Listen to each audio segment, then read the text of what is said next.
So Big Tom, right? Yeah, Okay, so Big Tom. I mean, there's Big Old Tommy right there. Old Tom. Old Tom. So listen, I got a Big Tom, and I have a little Tom, too. My son's Tom.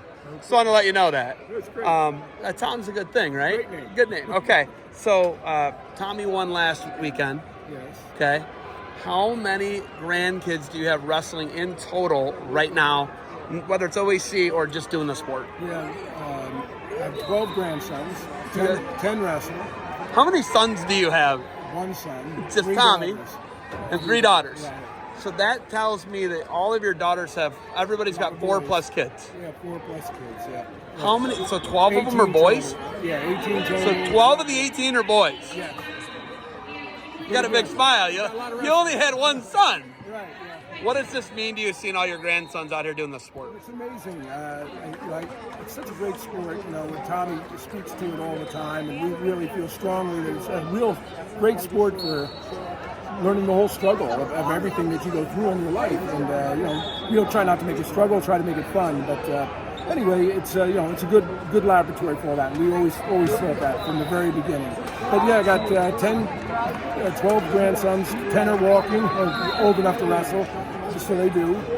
9 made it here this weekend. You had 9? 9 here. And I think, I don't know, maybe 5th place, 6th place, maybe. Then I had one down in Tennessee, in Nashville. He finished 2nd. So he's wrestling in Tennessee. Yeah, he wrestles for Father Ryan down there in Nashville. Okay, Father Ryan's one of the better programs in Tennessee. Yeah, they're at Iron Man. They're good. Yeah, right. Getting your one son into this, what was your background in wrestling? How did you get Tommy Rollins into the sport?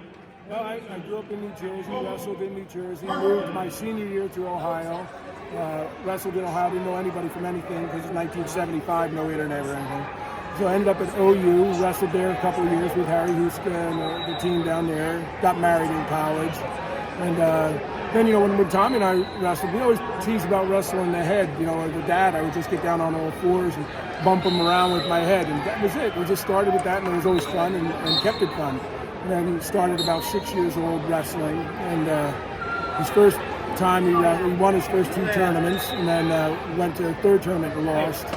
And the first 2 tournaments on the way home, we got a Frosty at Wendy's. And when he lost at the 3rd tournament, one of the classic lines for redemption in our house is, he says, "Dad, do I still get a Frosty?" I said, "Yeah, you get a Frosty."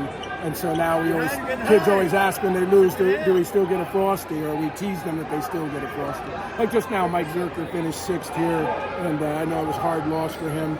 And so he'll get a Frosty on the way home. It'll kind of make it better. That's the way we do it. That's a good. I like that. There was incentive and not incentive, right? Like you had to win. There's got to be rewards, right? Right. Not everybody's going to get a medal all the time. No, That's not reality. No. When we talk about Tommy, he's a 2-time NCAA champ. Probably could have been a 3-time NCAA champ, but had a catastrophic, high ankle sprain in the NCAA semifinals. But he came back after a catastrophic injury and he wins an NCAA title. He's an Olympic alternate in 2012. The guy's accomplishments are unbelievable. Now he's killing it in business.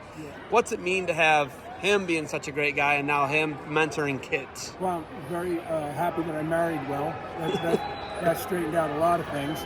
But it's wonderful. And when I hear people compliment me all the time about how nice he is and good guy and generous he is and how he gives of himself, I'm really happy about that. And there's always been the goal is to be a good man. And we tell the kids that all the time. We're not trying to make you a great 12-year-old wrestler, trying to make you a great 16-year-old wrestler. And in the end, we want you to be a good man. We want you to love your wife, take care of your children, and be that guy. So that's really what we try to teach all along. And then the responsibilities and accountabilities that come through this sport, applied then to your life.